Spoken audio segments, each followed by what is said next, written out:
Assalamu alaikum. My name is Sana Ahsan, and today we will discuss what is the correct way to bathe after periods so that we can become pure and how to perform Ghusl Janabat. So let's get started with the video. There are two types of impurities, nijasat, minor impurities and major impurities. Minor impurities include urination, stool and vaginal discharge, which is the white colored fluid that comes from the vagina. These are all minor impurities. After these, you don't need to take a bath.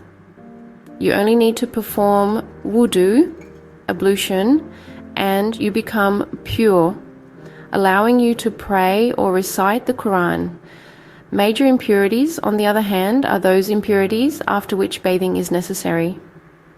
The first major impurity is menstruation or periods. After periods, it is necessary for you to bathe to become pure and to be able to pray and recite the Quran again. The second major impurity occurs after sexual intercourse or masturbation. Bathing is necessary afterwards so that you can become pure again. The third major impurity is nafas, which is the bleeding after pregnancy. This typically lasts for approximately 40 days. After this, it is necessary for you to bathe so that you can resume your prayers. Now we will discuss what is the correct way to bathe so that you can become pure. There are two methods of bathing. The first is the farz, obligatory method, and the second is the sunnah, recommended method. First, let's talk about the obligatory method of bathing. When you enter the bathroom to bathe, you first need to wash away your impurities with soap or water so that all impurities are removed from your body.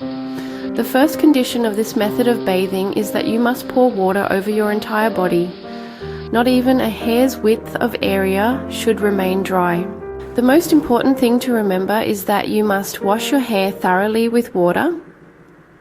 Make sure that the roots of your hair are properly wet and all your hair is thoroughly washed with water. The next condition is that you must rinse your mouth and put water in your nose, just as we do in wudu. This is a very important step. If you forget to do this step while pouring water over your entire body properly, your obligatory ghusl will not be complete. So make sure that whenever you bathe to become pure, you rinse your mouth and put water in your nose. This is the obligatory method of bathing, and if you fulfill just these obligations, your ghusl will be complete, you will become pure, and you can pray, recite the Quran, or perform any other act of worship. Now let's discuss the second method of bathing, which is the sunnah method. When you enter the bathroom to bathe according to the sunnah method, first make the intention that you have come to perform ghusl to become pure. Then recite Bismillah and wash your hands 3 times. Then, with your left hand, wash your private parts or clean any area where impurity is present. Next, pour water over your head 3 times and thoroughly wet the roots of your hair with your hands. After this, pour water over your entire body.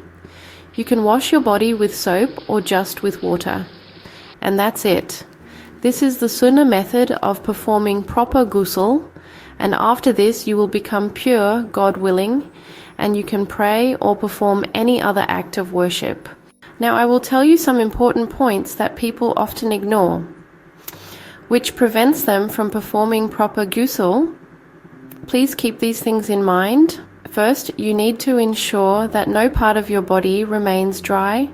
So if you're wearing a ring or any jewelry that is too tight and might cause a part of your body to remain dry, either remove it or loosen it so that water can reach that area. If you have applied any cosmetic that forms a barrier and prevents water from reaching your body, such as nail polish, you need to remove it before bathing. Because if you bathe with nail polish on, your ghusl or wudu will not be valid. Also, run your fingers between your fingers and toes to make sure those areas don't remain dry. Massage your scalp thoroughly to ensure it gets wet properly, as it's possible that parts of your scalp might remain dry, invalidating your ghusl. Please subscribe to my channel for more videos like this. If you have braided your hair and your hair is very long and you find it problematic to undo your braid, especially during ghusl, you don't need to undo your braid, but you have to make sure that your scalp and hair get thoroughly wet. Although, if you can undo your braid, you should open your hair and wash them properly to become pure. When performing ghusl, you can use soap, shampoo, or fragrance. There is no problem with that. That's it for this video. I hope this video has cleared many of your confusions. There were many requests for this video because I keep asking for your suggestions on which topics I should make videos about. And many people requested this video. I have made this video for you after a lot of research. If you found this video helpful, please subscribe to my channel and I will see you next time. This is me, Sana Ahsan.